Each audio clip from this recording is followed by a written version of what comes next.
Sounds good. Okay. I sound like I'm in the other room, but and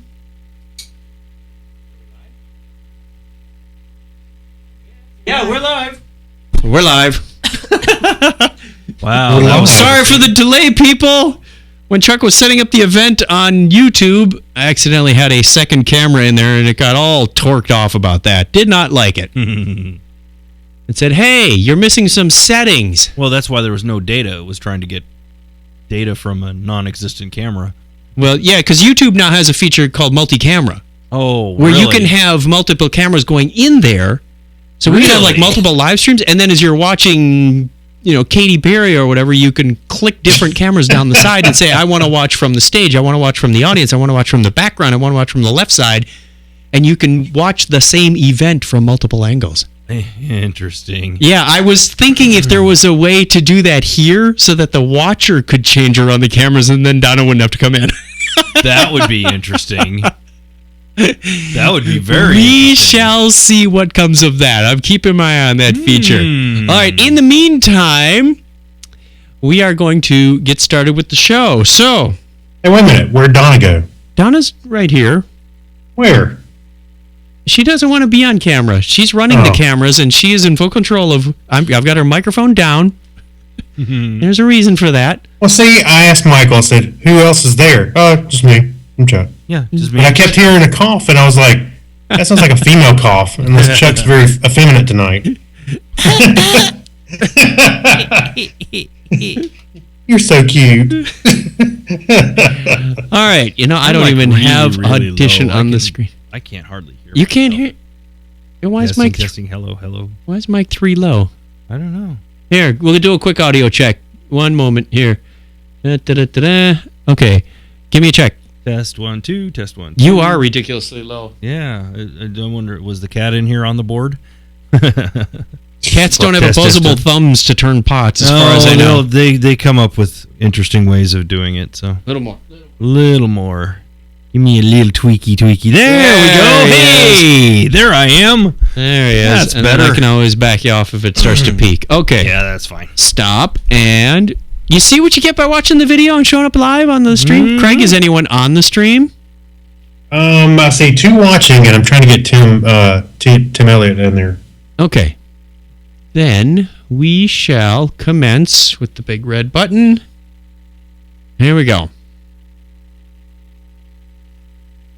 Technorama episode 426, Lunar Realtors. It is the determination of this court that the prisoners are Jack Tomasi and Craig Stepp guilty as charged. I wish to note for the record that the evidence against my clients is entirely circumstantial. I beg the court to consider this when pronouncing its sentence. So noted.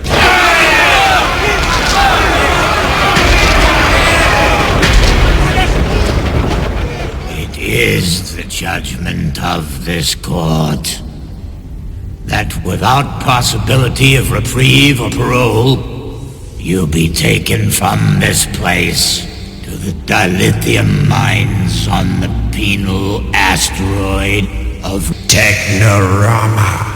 There to spend the rest of your natural lives.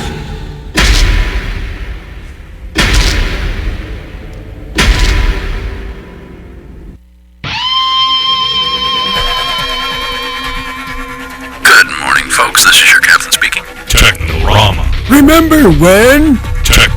Technorama. On this day in tech history. Tech. And now, the news. Tech. What the chuck? Technorama. Welcome to Blockhead Video. I need to make a withdrawal. I heard you guys have a Bitcoin ATM machine. Over there, in the media corner. Cha-ching! Technorama. Hold my beer and watch this. Unfasten your seatbelts and disregard all safety rules. Here are your flight crew, Chuck and Craig. I just had an idea. They should replace Mario Brothers with a little Bitcoin thing. Hey, as soon as you said cha-ching, my email went off and I heard ding.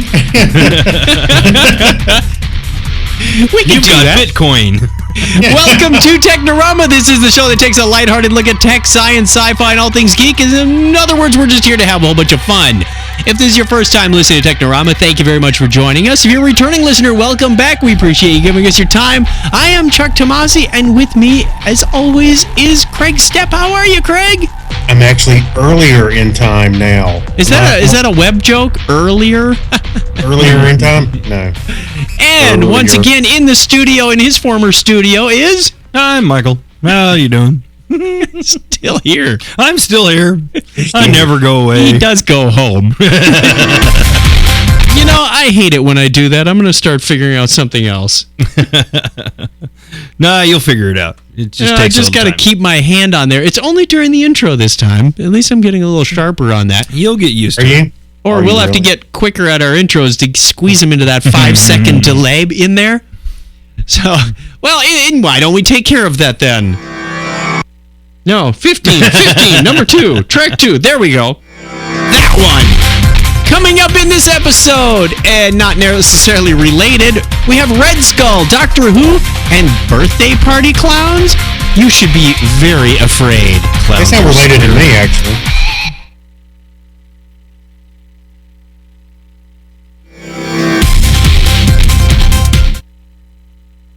Geek Thoughts. WikiLeaks? Sounds like it requires adult undergarments.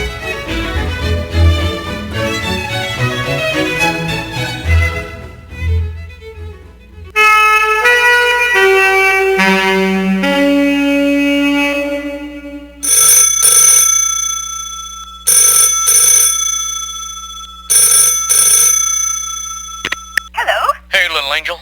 Send up about 38 silver dollar pancakes and about a gallon of syrup, baby. And a fresh TV. The number you have reached has been disconnected. This is Steve Holden at TechNewsRadio.com. When you listen to Technorama, just about anything can happen.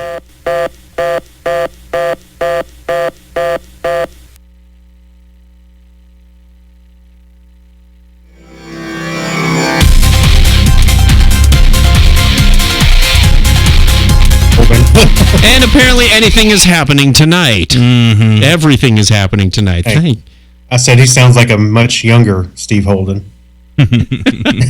Well, that one's a few years old. It's yeah, much. You know what's funny is you and I have been on a ghost chase looking for different things from our past archive, and it's funny to stop and listen to one of the episodes for a few minutes. It's like, wow. Oh, I know. There have been a lot of changes in quality. Some of the content is still there that we've been doing forever. I sound much more professional now. Right. Yeah. Wink, wink, nudge, nudge. Hey, no more having to do this double ender stuff. That has to be good. Yeah. Oh, man. You don't know. Yes. Oh, yes, I do. Yes, he does. Believe me. Yes, I do.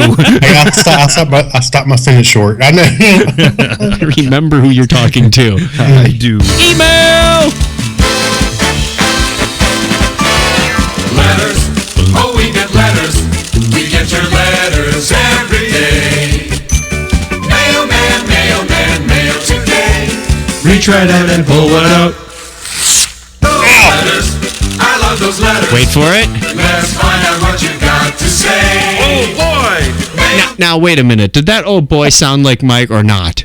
Oh, I'm sorry. Man. Because I was sitting here trying to figure out how I was going to play Beer Coaster Solitaire. No, listen to this again. Those letters. Let's find out what you got to say. Oh, boy. Mailman, mail today. It is not him. I don't believe it. I was listening this evening going, man, I never realized how much that sounded like Mike before. We have email from Mark in Memphis. He said, when you mentioned in the history segment about Opel Motors and you said your brother had an Opel GT, it brought to mind a bumper sticker I saw on one. This Opel particular said, when I grow up, I want to be a Corvette.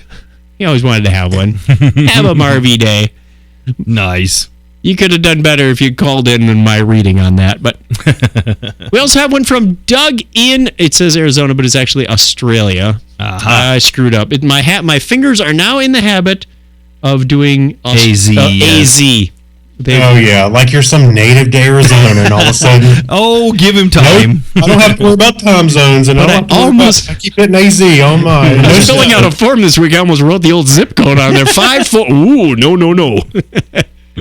We have one 2014, by the way. From Doug. It says, just looking at the list of every time travel movie, they have the American remake, just visiting, of The Visitors, the French movie. Have you ever seen the original French version? I have not seen that one. No, I haven't either. Interesting. But I will back up. I think it was last week, Mike, you were talking about... Predestination. Predestination. We saw that this week. Very good movie. It's a mind bender. Yeah, and the more you watch it, the more times you watch it, the more stuff you pick up. But if he did that, then how did that get started? and then it gets into. But then you have to go do. It's one of those. Yeah, it's definitely you need to just go watch it, and then your mind will explode, and then you'll have to watch it again. And what came first, the chicken or the egg? That's it. I'm my old grandpa. Did that show up on like Amazon or something recently? Did I see that somewhere? Netflix, maybe? Yeah, it's on Apple. Apple TV. Yeah, Apple TV put it out early. Rent it / buy it there. Yeah, it's in theaters right now. In fact, it was on Apple TV when it released in theaters. And they're doing that a lot lately, which is another reason that you get an Apple, because the Apple TV is just freaking cool. Well, yeah, even you said that. PBS specials have come out. There was one that was out this week that Donna turned me on to called The Last Days of Vietnam. Mm-hmm. And it's not going to be on PBS until the end of April. Right. Which is the 40th anniversary of pulling out of Vietnam. It's gotten to the point now that I think I turn cable on maybe twice a week. That's it. Wow. Other than that, it's all on Apple TV. I don't need it anywhere else, because even the movies and stuff that's on like HBO and Showtime, I have HBO Go and I have Showtime on demand on the Apple TV. I can watch what I want when I want. I don't have to turn it on and go, okay, what piece of crap movie do I want to watch right now, and wait for something good to come on afterwards. Right. Yeah. I cut the cord about 4 years ago, it's about 4 years ago. And I haven't looked back. There's been a few shows like, Mythbusters or something that comes on Discovery, but there's a handful of those shows. It doesn't justify me going and doing a whole cable package. Mm-hmm. And some of that stuff I watched online or we paid for through Amazon or Netflix or something like that. So it's the first year that's painful, because all these shows are coming out that you can't watch, and it takes a year for them to get to Netflix or get to some other outlet that you can watch them on your other devices. So after you get through the pains of the first year, then it's like, oh, okay, it's just like regular TV. Yep. I'm a year behind, and you get spoiled on a lot of stuff from all the comments and stuff online, but what? You're still on. Yeah. Except for things like Doctor Who, because when, a while back when David Tennant was the Doctor, they would show the episodes in England, or the UK rather, before they would show them on BBC America. Mm-hmm. So, I was obviously, just like everybody else on the planet, was looking online for the content, and I ended up watching it 6 months before everybody around the world had seen it. Great segue, because we have a voicemail from Trampus about the Doctor Who, the TARDIS copter that we're talking about, that quadcopter with the TARDIS. Oh, yeah. What? Wait a minute. Hey, Technorama, this is Trampus. Right. You were talking about the flying TARDIS in the latest episode that I was listening to, and I was watching a video on Facebook the other day, and it was a similar thing. It was like a flying DeLorean. Cool. I think it was a quadcopter. The body looked pretty primitive. I'm guessing some sort of cardboard or something, but it did look pretty cool. On Cool. the downside, though, they never got it up to 88 miles per hour, so very whether it will time travel or not. All right, 87. You're 87, that's it. You're flying your drone around the sky, all of a sudden it disappears. Where'd it go? It must have burned up. I saw those little flames. And actually, you know what I saw today? I'm just going to fade us out. Keep going. We don't care what Greg has to say. No, but we are going to go right into... Wait a minute. Yes. Wait a minute. Yeah. I just saw a video this week of somebody had made the aluminum. The aluminum Falcon. The Millennium Falcon, and it was pretty cool. Yes, saw that. Want one. I saw that too. The drone, the Millennium Falcon drone. Yeah, that looks cool. Yeah, it was pretty cool. History time. History. Yes, why not? On this day in history for February 11, 2015, this is the 42nd day of the year in the Gregorian calendar. There are 42nd. There are 323 days remaining in 2015. It was on this date in 1808 that Jesse Fell burns anthracite on an open grate as an experiment in heating homes with coal. Interesting. February 11th, 1916, Emma Goldman is arrested for lecturing on birth control. Wow, really? How times have changed. 99 years ago. I thought I read that wrong. No? Yeah. Also today in 1938, BBC Television produces the first ever science fiction television program, an adaptation of the selection from Karl Capek. I guess I'm saying that right. Yes, close enough. Play from URU, that coined the term robot. Well, it's cool. RUR, not URU. Yeah. Hey, I'm on the second beer and the manager special tonight. That's where the term robot came from. It was 76 years ago today that a Lockheed P-38 Lightning flies from California to New York in a paltry 7 hours and 2 minutes. My favorite World War II aircraft was the 38. Yep. 18 years ago today, Space Shuttle Discovery is launched on a mission to service this Hubble Space Telescope. And February 11th, 2011, a Dutch programmer launched the Anaconda virus, infecting millions of emails and via a trick photo of the star. I totally remember I remember that. And the emails that went around the office said, "Don't open it if it says Anaconda on it." Wow. I think I love you shortly after that. I love you too, Craig. Happy birthday goes out of the state to English photographer and inventor of the calotype. Really? Henry Fox Talbot, born on this date in 1800. Also born on this date in 1839 was American physicist Josiah Willard Gibbs. Was he one of the He's one of the Gibb brothers. Yeah, they're multi-talented. It's that falsetto thing. Hungarian-American physicist Leo Slizard was born on this date in 1898. Author Sidney Sheldon would have been 98 today. And finally, engineer and astronaut Richard Masters. Ralph Macchio. Yeah, Ralph Macchio is 55. And don't forget that today is Inventor's Day, so go invent something. That's the way it was on this day in history for February 11, 2015. Bam! Mastracchio. There we go. Mastracchio. Yeah, sure. Didn't we have that at Tagliani's last night? I think so. Yeah, we had the Mastracchio special. I think that was the appetizer plate, wasn't it? Yeah. They served Mastracchio over ice cream.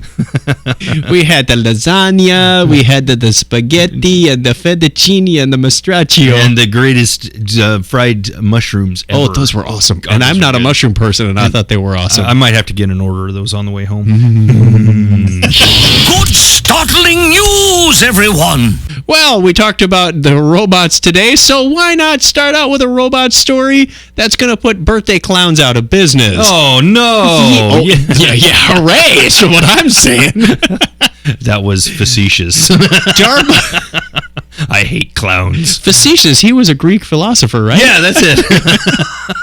DARPA's Atlas is an impressive feat of robotics engineering, but despite representing the bleeding edge of automatons, it's slow and clumsy when it comes to doing anything on its own. A better way to make a robot as skilled as a human is to simply put a human in complete hang on, something in my eye, and now I can't see around the microphone. Okay, there we go. Put a human in complete control of it, manipulating it remotely like a puppet from a safe distance. That's what RE2 Robotics, not too close to R2D2, thinks of the best approach. And watching the robot arms it developed make a balloon animal is pretty convincing. Wait a minute. Whoa. Yes? They've already done this with surgery. Now they're doing it with balloon animals. It's basically the same thing. Hey, kids, watch me turn your intestine into a dog. And what's interesting is it looks like the articulating arms are very much like the robotic surgery. They do look like the robotic surgery. Yeah. So I'm sure it's the same type of technology. the They double just elbow. adapted. I just hope he doesn't do that twisty thing with the wrist on your penis or something. The Japanese will have a device for that by the end of the year, I'm sure. Turn your headache off. Right. I'm cringy. Ow. Let's go on to the next story. Long weekend, home alone. Here I was picking on birthday clowns, and look where Craig takes us. It's the studio, it does it. He's not even here yet. All right, Doctor Who now has a coding game for kids, and it arrives on tablets. You may have seen this before. Unfortunately, we have some bad news at the end of this. Michael, would you like to read this, or are you staying away from the cold reading? I'm going to stay away from the cold Craig, reading. It's just scary. Craig, go for it. Oh, I need to open the link. Then I'll read it, and you get ready for the next one. Oh, I'll give it a shot and see how bad I butcher it. You no longer have to fire up your computer just to give your children some programming lessons from Doctor Who. Yay! The BBC educational coding program, The Doctor and the Dalek, is now available on iPads and Android tablets, both through Amazon and soon Google Play. You get largely the same instruction-based Boolean logic puzzles. Oh, wow, really? Yeah. As before, but the few new levels and new abilities for your one-of-a-kind Dalek companion. A Dalek companion. Okay. The catch, while the game is still free, it's only available in the UK for now. Hack. You know that's going to be, sure. The turrets. That ain't going to happen. Here's hoping that the BBC makes it available worldwide so that more kids can help their favorite Gallifreyan. I just want one command. Terminate. Exterminate. That's all a command. Exterminate. You don't need exfoliate. Go forward, backwards, turn your plunger to the right. Exfoliate. Intoxicate. It's the Dalek loofah. There's a scrubby on the end of that plunger.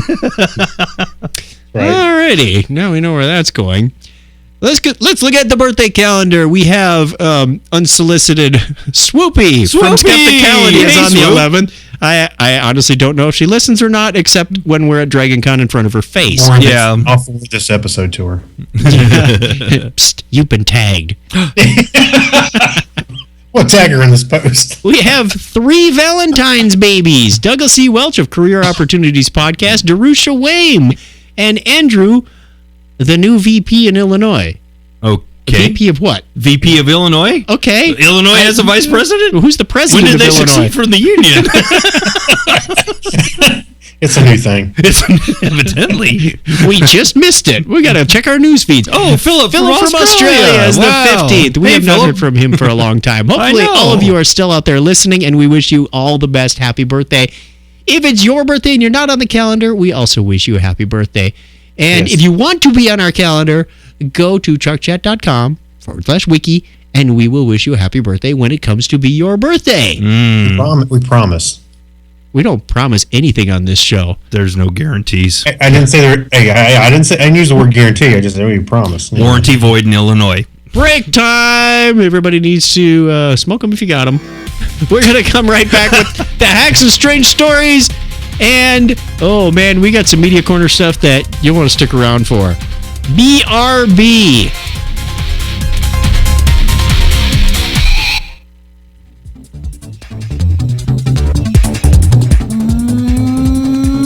What is that? It's localized. Blah, blah, blah. I'm like, ooh,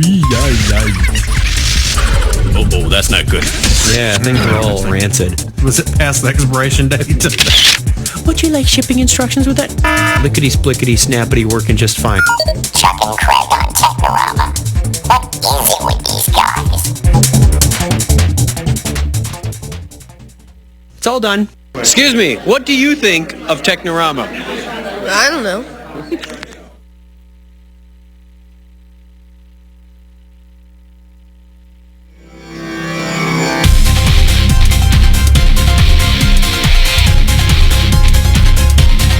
Okay, I got to configure the board one more time. Oh, it was unmuted? No, yeah. See, when I mute 8, it also mutes 9 and 10 Yeah, because those you used to be the gotta unmute wireless those. mics, and I had it tied to the lost all my jokes? No, we didn't. Yeah, you've been on mute the entire time, Craig. Sorry. we'll fill your space in with wild dolphin noises. It'll be great. Yeah. I'll just record my side and Chuck can edit them together. We'll just do this. Hacks and strange stories. We have the hacks and strange stories, more like a hack on the guy's face. Oh, yeah. Ooh, hell. I'm not sure why they call this Red Skull, though. I mean, other than the fact that he's got red, he doesn't look anything like the Red Skull. I totally agree. It's just, I mean... Wait a minute. Let's Craig, enlighten Craig, listeners. read on. Go ahead. So meet 37-year-old Venezuelan man Henry Damon.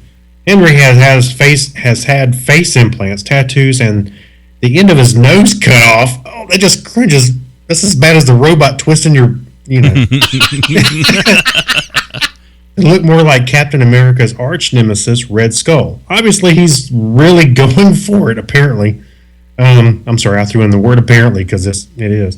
I like a person who isn't afraid to commit. That's what the article says. Look. You can half-ass it and just buy a Red Skull mask to wear at Halloween, but Henry has decided to make it that mask permanent. This is dedication. Next, Henry's plans are getting silicone implants in his cheekbones, chin, and cheek, and having his entire face dyed red. Then his transformation will be complete. Henry is married to a young... He's married with a young son, not married to a young son. That's why I had to stop. Hey, I didn't finish. I'll stop it. We'll help. Yeah, and it says his family respects his decision. Although I have a sneaky suspicion his son may have stopped asking Daddy to tuck him in at night. Yeah, you know why? Because he doesn't want to play I Got Your Nose. If that's the case, then I see where he's going, that this is still a work in progress. Yeah. That he probably had the ring implants done in the forehead ahead of time. He looks more like a red Klingon now than he does the Red Skull. But yeah, once he gets the head shaved and he does the face implant. Well, yeah, is he going to shave off his beard too? No, it'd have to, yeah. Because the Red Skull in the movie was beautiful. I mean, that was a beautiful they did a good job with that. Yeah, so I can see the appeal of wanting to do that. Hey, Red Skull, I found your nose. It's in my business. I guess I don't know. Maybe I'll look at it this way. I'm too geeky, I guess. I think it's cool that you want to do the full transformation thing. Really? I really respect that. I mean, people that. I'm with the reviewer here. I mean, anybody that has that level of commitment and that dedication to actually do that kind of an edge look, or to do that kind of extreme modification, that's not crazy. That's a serious dedication. Yeah, it's an serious artist. dedication to living your art. You want to be a walking, living embodiment of art. Yep. And I get it. I understand it. What happens when you're older and you start to sag? Then you then you end up on Pinterest. Look at all the full body tattoos of all the elderly people that are on there now. They started out, they looked great when they were all tatted up. Now they're like 60 and 70, and some of them 80, and they're full body tats. And I saw some cartoon where it said it was a cartoon where tattoos that weren't intended to be what they were supposed to be when they got older. Exactly. I mean, hey, you know what? Let's put it this way: if it makes them happy, I'm fine. I don't care. Right. Just being. It's not impacting my life. When I was young, I had a dove tattooed on my chest. Now it's migrated south. Yeah. But looking at it, picturing me doing it, there's no way in God's green earth I would ever do that. Do the Red Skull thing? No, or Not the Red Skull thing. I'm not going to even have horns or, I've seen some Split tongue, filed teeth, the whole thing? Yeah. For me, is no. There's no way. All right. Craig, do we have anybody in the chat room tonight? Why, yes. Tim Elliott. Yay! Yay, one person. We're doing this video feed just for you. One audience member at a time. Because this is dedication. Every single person is important. Let's go back to the old chat room where we had a couple of bots in there permanently. Well, actually, there was, let's see, check chat. There was, they said that Kyle was in the old one? Other one. Yeah. Oh, wow. But, I can't pull it up right now, but I was kind of surprised because I thought I put a redirect on there so it should come here, but oh well. Anyway, Media Corner. Welcome to Blockhead Video. Hey, where can I find some good information about music and TV and videos and things? Over here in the Media Corner. Hey, by the way, I got one more comment about the Red Skull guy. Yeah. Okay. He's going to be a hit when the next movie comes out. He just goes, people cosplay. Oh, yeah. Maybe he can get in free because he's a star. All right, we were talking about... not to recognize me? I did this all for a free movie ticket. Well, him and his son would be the only ones. It kind of brings... that discussion feeds right into this next one about what is considered normal, what is considered beauty. Mm-hmm. This is kind of a facetious yet somewhat eye-opening article about a serious defense of Cinderella's, quote, ugly stepsisters. And it compares the Disney version versus the Grimm versus, what message we're sending people. We're all super psyched for the new version of Disney's Cinderella, and we have high hopes that some of the dated stereotypes in the classic version of the fairy tale, which we still kind of love for old time's sake, will be updated for a new generation. But in the meantime, what? Wait a minute. They're redoing Cinderella? Yes. Mm-hmm.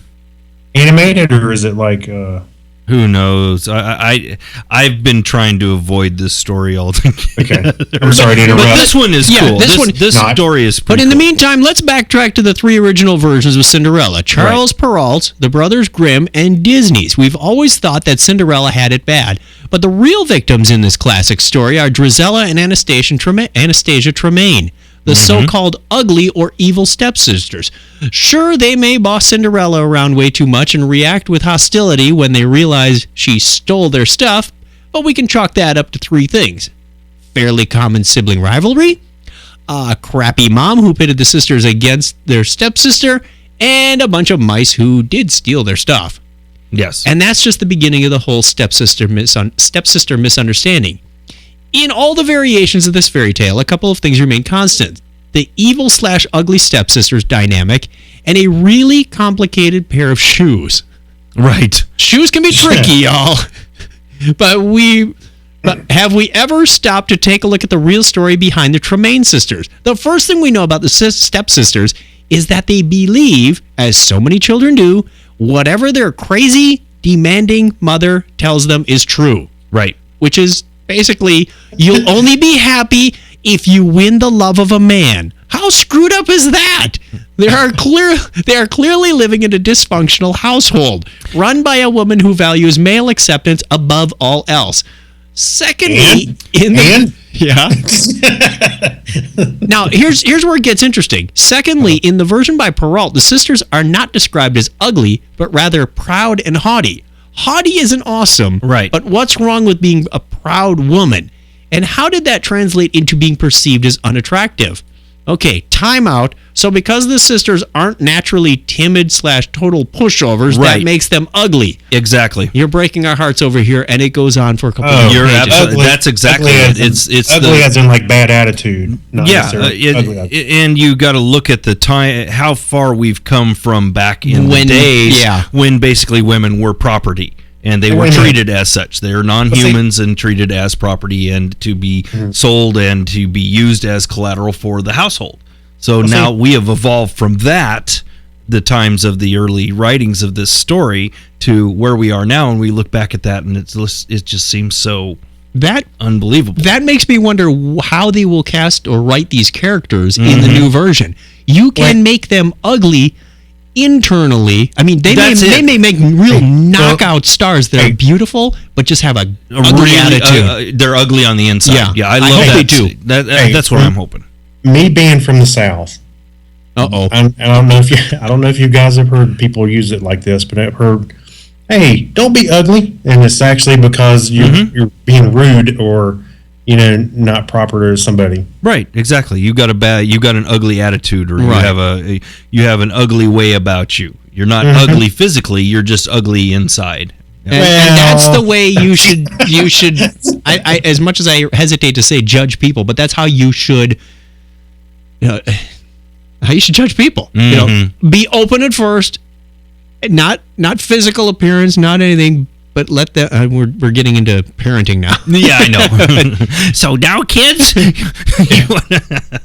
try to be friends with everybody, but if they smack you around, then they're idiots. Oh, they are doing this live action. That's what it is. It's okay, good. People, there's a trailer out. A trailer. Yeah, there's one. I didn't even know that. A trailer park. What is an Airstream?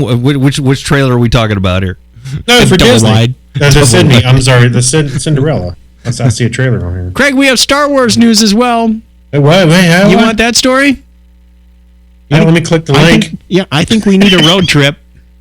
Ooh. We need a road trip. Let's see. To Mos Eisley? Oh, to Madame Tussauds. Madame Tussauds Wax Museum is now having what? Looks like this woman is petting Yoda. No, it's not a petting zoo. Oh, it's so cute. He's green and small. Yeah. Please read. Here we go. Madame Tussauds Wax Museum in London has just announced the addition of 11 immersive Star Wars exhibits that visitors can actually walk through the sets, or walk around in, rather. The set includes Yoda's Dagobah Swamp, Han Solo getting dunked and... Drunk. Wait a minute, drunk. And bang. What? and bang aliens in Mos Eisley. Wow, that's a deleted scene. That's definitely a deleted scene. On shot first.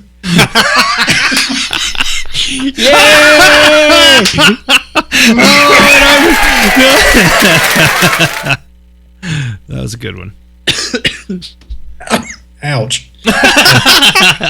He hurt himself. You also get the cockpit of the Millennium Falcon, the 8 other ones they didn't mention in the video, some of which will be from the prequels, so why waste your time? The sets will contain a total of 16 characters from the Star Wars universe, and if Jar Jar's one of them, I'll take a blowtorch and melt that wax guy. Yeah, it's wax. Okay. I mean, that's easy. I'm just reading this. If a Jar Jar is one of them, I'll be leaving with his head in my bag. Guess what? We saw him in the parade just this head. Yes, in the back of the car. That sounds like fun. And if you watch the video, they are going through a lot of effort with... they mainly show the Dagobah Swamp. I don't know what state of completion the other ones are in. But they've got the smoke machine, and they're doing it just like every other Madame Tussauds, where they cast the head in clay and the hands in clay. They were showing off Yoda, and then they'd make a vinyl form over the face, and then they pour the wax inside of that, and then they do the layers of paint, the clothing, inserting the hairs one by one. It's really involved. Just as meticulous. Yeah. But this is the first time they've had sort of dioramas around the figures. Normally you see, Abraham Lincoln standing there with his hat and a card. And he's right next to George Washington. That's realistic. Yeah. Well, hey, I've been to the one in Vegas, and I got a picture of like Patrick Stewart and I want to say like Nicolas Cage, something like that. Anyway, they look pretty good. But when you try to take a picture of them, they look a little flashy, the flesh doesn't look quite right. But but yeah, they look good in person though. We have in the Geek Library, skipping along, studio discussion from Mad Marv, our faithful listener and not foreign correspondent. He's in Hawaii. That's not exactly foreign, but it's halfway to foreign. It's on the internet. It's foreign. Okay. What day would you like to groundhog? Meaning, which one would you repeat over and over? And his response was Saturday at Dragon Con because it's the only way to see everything. That's about right. Wow. Yeah, but that every single day. Well, it would take a while. It would take a long time. It would take a long time. So on the Groundhog Day thing, I don't know if you ever had this conversation here. How long was he actually in the loop? Long enough to learn the piano very well, which could take some time. So I think the official on it after it was all said and done was 57 years. Oh my gosh. Yeah, and there were actually those that said that in the books that it was probably closer to 100 years. I would have probably just put it at like because at the end he knew almost everything that was going to happen. About 57 years, because you got to realize that if you go through all the steps of where he was, what he did, and what he accomplished, the accomplishments that he mastered inside of there, ice sculpturing, the piano, basically reworking his entire who he is. He went through his bouts How would you keep your sanity? Well, that's why he tried to kill himself constantly. And then the days that he just wanted to just check out, and you wouldn't be doing that consistently through the entire time that you're there. You would have times off, and you had days off, and you would have times where you just didn't want to deal with it anymore, locking yourself in the room and just trying to stay away from things. It's not like every single day you go out and you try to accomplish something or try to do something. There's a point where you just would give up altogether. Yeah. So I'm saying I'm thinking that number's pretty accurate, about 50, because if you really watch the movie over and over. Yeah, it makes a lot more sense that he's been in there as long as he has. Somebody made an alarm clock that plays Sonny and Cher. I got you, baby, every day. That would drive me insane more than anything. Great. There's actually a clock radio that plays that at 7 a.m. every day. I got you, babe. And you need to have that little, what was it, like a DJ talking at the beginning and then the song played? Yeah, that's it. Actually, if you just take that track, if you took that opening track of Groundhog Day and put it on an iPhone,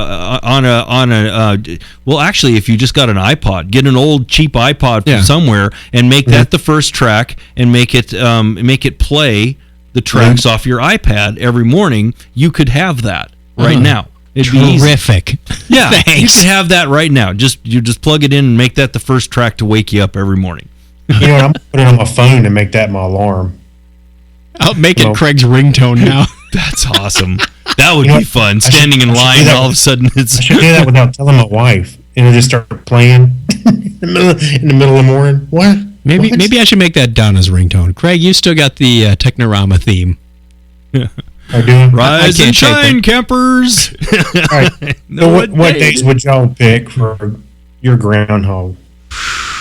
I saw this question on Facebook, and I've been thinking about it over and over, and I don't think any of them would be good. Not for 50 years. Yeah, none of them would be good, because I don't care how good the day is, you would get sick to death of it after even just a few years of doing that. Some people would say, "Oh, my honeymoon." No. Really, no. I mean, it just... It would, there's just no good day. I don't care what day it is. There's just no good day. You think it is off the top of your head, but trying to live that every single day and having the same set of same set of situations over and over again. I mean, even being able to go out and find different situations inside of that day, it's still just that day. And there's only so many things that you can do inside of that day without completely torpedoing everything.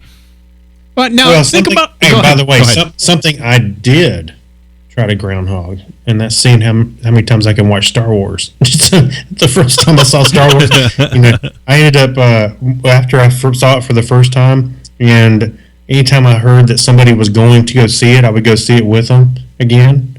So that would be funy if you did get groundhogged into like Star Wars when it first came out, and you've seen it about 150 million times, and you start MSTing it, and everybody else is watching it for the first time. Like, wow, he's really on time on this one. There's so many things that you can play around with inside of that, but eventually it'd just get old. You just get sick of it.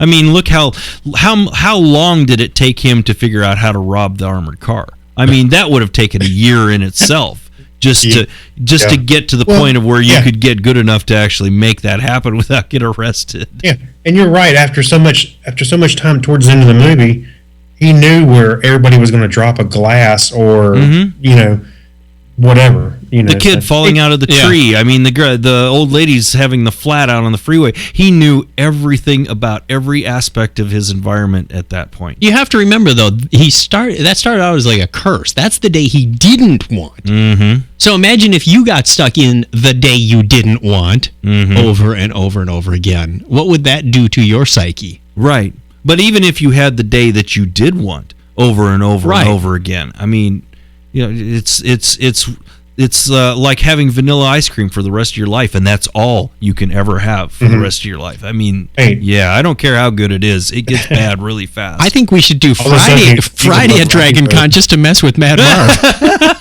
And then we could do our live show over and over and find out what works and what doesn't. But what I found interesting was on Groundhog's Day, nobody did anything on Facebook. And I've always wanted to do something on Groundhog Day. And it's never actually come to fruition because it would just take a Herculean amount of time to do it. But I want to do the same post in slight variations all day long.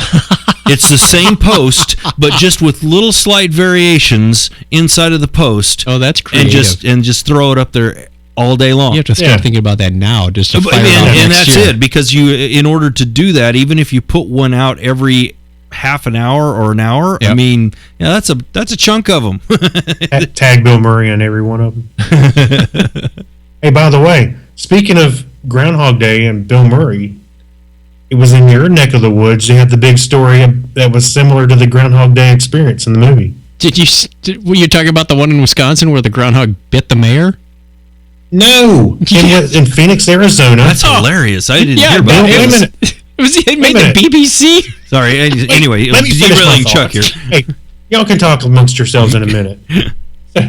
In Phoenix, Arizona, Bill Murray performed a Heimlich maneuver on a guy, saved his life. Oh, wow. Okay. And then a kid fell out of a tree. Let me read the article. I have it right here. In a scene straight from the movie Groundhog Day, Bill Murray saved the life of a man who was choking while dining at a local restaurant in Phoenix, Arizona. Murray was having lunch with his friends when a man 3 tables from him began to choke on his food. He said, I saw the guy choking, so I went over and helped him out. I actually learned the Heimlich maneuver while working on the movie Groundhog Day. I'm glad I was able to get some good skills from that movie. So anyway, he ended up saving the guy. I think the guy ended up buying Bill Murray's lunch and stuff, but I'd hope so. That's the least you could do. Thanks for saving my life. Here, let me buy you lunch. Yeah, I'm surprised y'all didn't hear about that. I did not. The travels and tribulations of Bill Murray out in the real world is just a fascinating thing to follow. He is the coolest guy ever. I mean, he just shows up at people's parties. He shows up aimlessly in the weirdest places and just interacts with the public. It's wild. I've seen him crash in Charleston, South Carolina. He crashed a party. It was a wedding party. Wedding reception or something, and he was at the golf club where they were doing the wedding reception, and he just walked in and sang a song and hung out with everybody, and it was like, he seems like the coolest guy on the planet. Yeah, he does. He just wanders in. He'll be walking through the park and he'll just sit down with somebody in the middle of the park and have a picnic with him or just hang out or chat. That's cool. People having barbecues. He loves barbecues. He'll smell them in the back and he'll basically ring the door and go, "Hey, can I come in?" I let him in. Yeah. Well, I also read that he doesn't even have a publicist.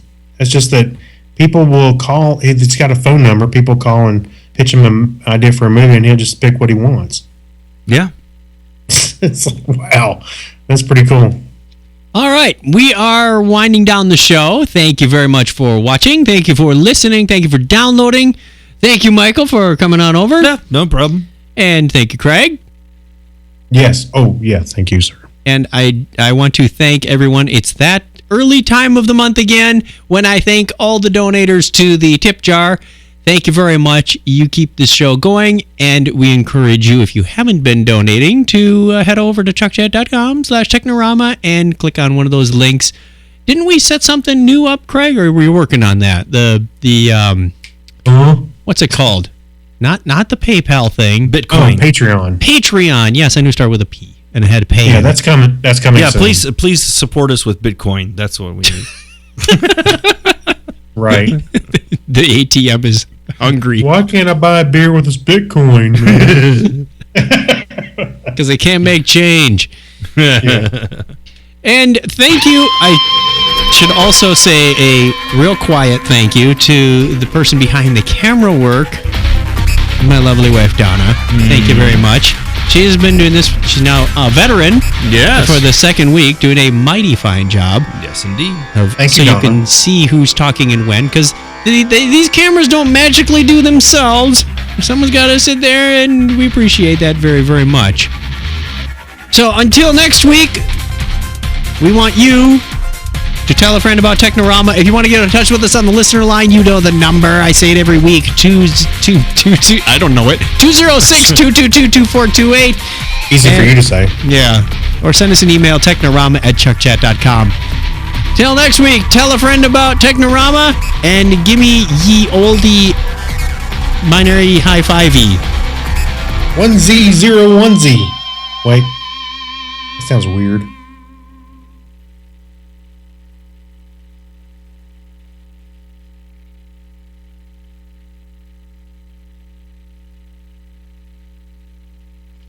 All right, should we let it roll while we're doing this? I always did. Okay. We just let it run. Let her run. If you're It'd still run like watching. 4 hours. This is the B-roll stuff. This is a B movie.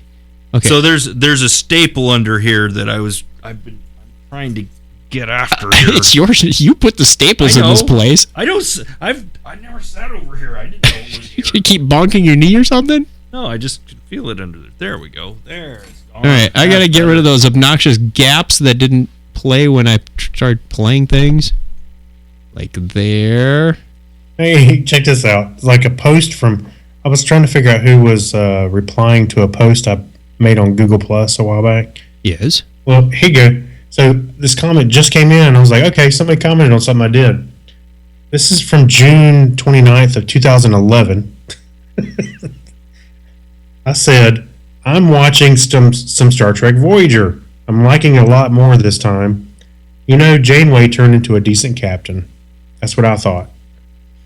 Well, then somebody said, the ending of it is so unexpected. I like how they make you think something bad will happen, and then it's concluded with a bang. That was, a 5-year or 4-year span in comments. It's just kind of weird. Interesting. Is it? 426. Sorry, I was typing the title of the show to save the file. I did notice that, and it's probably going to happen on this video as well, the audio is a little blown out, so we got to back off the outputs a little bit somehow, or the inputs to the video machine. Oh, I don't know what we're doing. Yeah, we're sending that out. That's on the bus there. Yep. How am I sounding to you guys? You sound fine. I mean, you're talking to the H2. Do you normally talking to the H2 still at home? Yeah, I don't have the mix or anything set up. I just there's a little bit of background echo, but I think that's just hotel room stuff. Well, yeah, it's the hotel. It's a small. I'm in a corner. Well, and it's an echoey room probably. So. Yeah, when I'm at home, it's a bedroom-sized room. So. And I will be seeing you tomorrow. Hey, baby. Now you're there till you're taking off what, Friday night or Saturday morning? When are you coming back? No. I'm Thursday afternoon. I'm heading. Thursday afternoon. Okay, that should work. That should work. Because I'm going. I've got a workshop Tuesday, Wednesday, so I'll be driving out Monday, and then Thursday depends. I'll stay Thursday if Joe, the other guy that I'm working with on this project, is also there. So otherwise, I'll leave Thursday morning if he's not going to be around. You can just sleep in the office if you need to. Oh, well, I sleep in the office anyway. What's new with that? Yeah, right. Are you recording this locally? The video? No. You're not doing the local record Nope. yet? Just going straight out to YouTube. Okay. That way people can watch it live stream and they take care. It's kind of like the Hangouts do. I mean, is it recorded? Is it still available so that they can rewatch the Yeah, they video go. afterwards? They go to YouTube on our channel, YouTube.com. Oh, okay. But it's there. Yeah. So They show it's up in our actually- videos. Okay, got it. Well, it took what, a few hours to show up, or the next morning it was up. Craig, Yeah, I just you said- happened to notice I'm subscribed to the channel, and I just happened Yeah. to see it in my subscriptions. Okay. Okay, awesome. I should probably get. Well, it then like there's another step that you don't have to do. That Right. We had to freaking save it locally, edit it, upload it. Oh dear God. Yeah. That took hours. If there's a way to cheat, we're figuring it No, out. no, that's you got it's awesome. Do it. Now, what were you saying about the beer coasters over there, dude? Well, there's so many of them over here. I was just trying to figure out how to do solitaire with them. You can't. There should be like one of everything. yeah, there and might that's be. it. There's I think no- there's one duplicate in there. There's no duplicates in here. So I thought I had a this make it duplicate. really- There's two versions of 21st century, or 21st Amendment. Trying to figure out how to. There's a game in here somewhere. Yeah, there is. There is. Whether it's tossing them to something.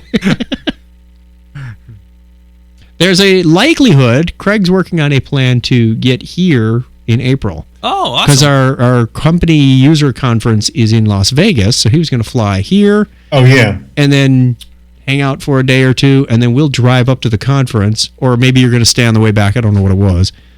We can't do it that first weekend, which is what, the 18th or something, because we got to both be there Saturday afternoon. Mm-hmm. Did you ever get confirmation on whether you're going or not? Oh, I am, but I just got to figure out what dates. Oh, okay. Okay. But yeah, I figured I'd come in a couple extra days early and to Phoenix, and then we would go there, and I would just book my flight for a day or so whenever afterwards, and come back. Yeah. Or we could record on an off day. Yeah, I mean we can always schedule something. Yeah, I mean sure. just tell everybody. No, that's really cool. So God, I haven't mid-April. I haven't seen you in person for since 07, probably something like that. Yeah. It was in California. Were you in Vegas for the 08 podcast? Oh thing? yeah. I think. Okay. Yep. Yes, you were. It was Yep. it was Vegas. Because that's when we recorded the audio clips for my GPS. Was 2008, and you're the one. You are. If I remember right, you had two lines, but the one that stands out most was like take a hard left. There was take a hard right, and you went, "Oh my God, turn right now!" That's right. Yeah, that's right. That's right. Well, there's a lot of people in your area around Slice and everybody that I haven't even met before. Yeah. Like they're even now on our show. And Brian. Yeah, they're even now on our show, and I'm like, well, I haven't met any of them other than Slice of Technorama. It is Slice of Technorama. I love the hijack idea.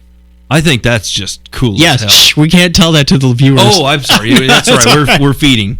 You don't have the lights on. They don't know what we're talking about. Oh, they don't know what we're talking about. There's no one out there to tell. Yeah, I was going to say there's like two people. There's one person on the feed.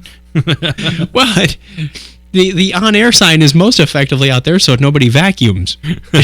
Well, that's true, but I'm just used to seeing it up here. So You're right. We've gone 10 minutes past the end of the manager special. Happy hour. Thanks for. How many do you need, dude? You got to work in the morning. I know.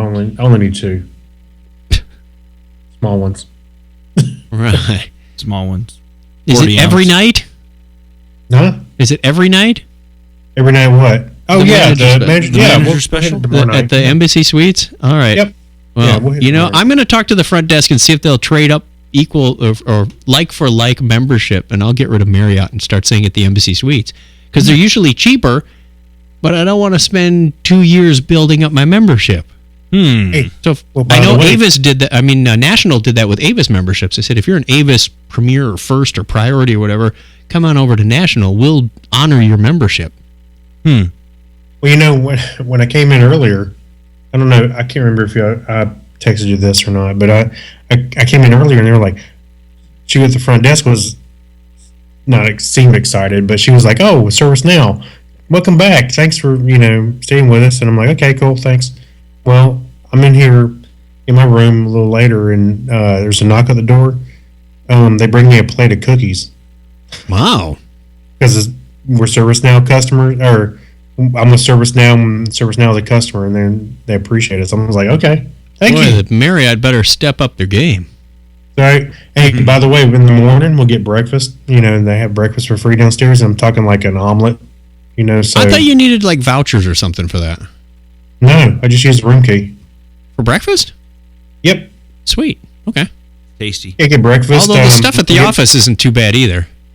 No, and then you get a beer in the evening. So there you go. Did you figure out if this week is beer week on Thursday night or not? No, I didn't follow up on that. I don't know. Oh, man. All right, we're going to have to figure it out. I'll probably ask Paul. Actually, I sent an email to everybody in the group, and I said, what was that? I said, I told everybody that I got a plate of cookies. I posted a picture of it in the email. Yeah. And I told him that I said, Embassy Suites thanked me at check-in for returning as a ServiceNow customer in San Diego. I was surprised when a little later this afternoon I got a knock on the door and they brought me a plate of cookies. So I said, I have arrived.